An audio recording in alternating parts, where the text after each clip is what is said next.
Mayor Lightfoot, what I Can you think, introduce yourself, sir? Yes. I don't think I'm familiar with you. William Kelly, I'm with Newsmax.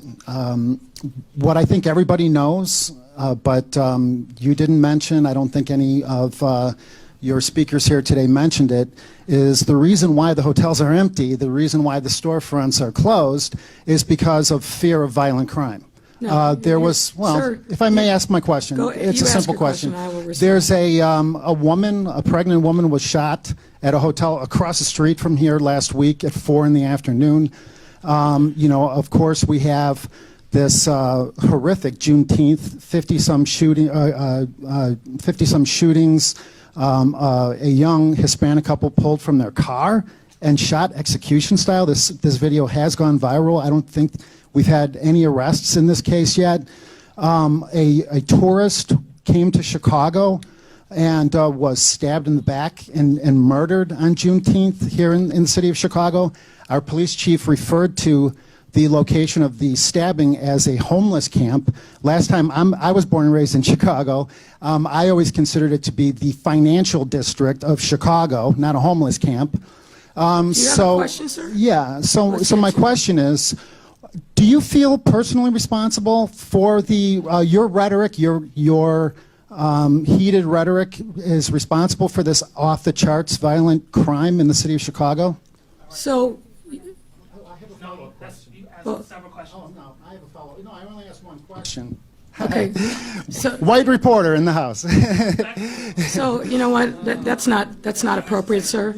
If you look turn my around you, mic off. if you look around you, sir, you're surrounded Okay. by white reporters. So I really ask you Okay. to Do you hold feel on, sir. responsible? Let me answer the question that you've already asked. So I don't know where you're from. I know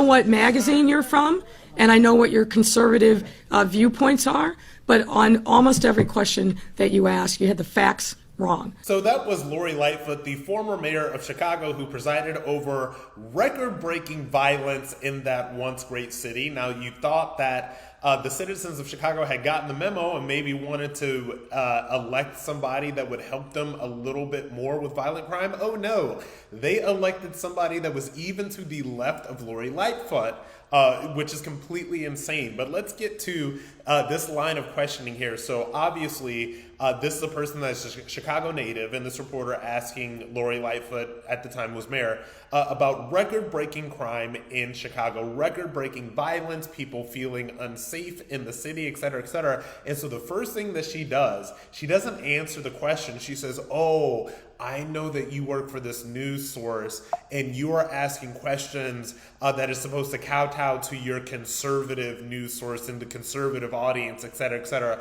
This is one of the ways that these do-nothing politicians kind of get away with continuing to do nothing and obviously continuing to reside over cities that get more violent and more broke under their watch.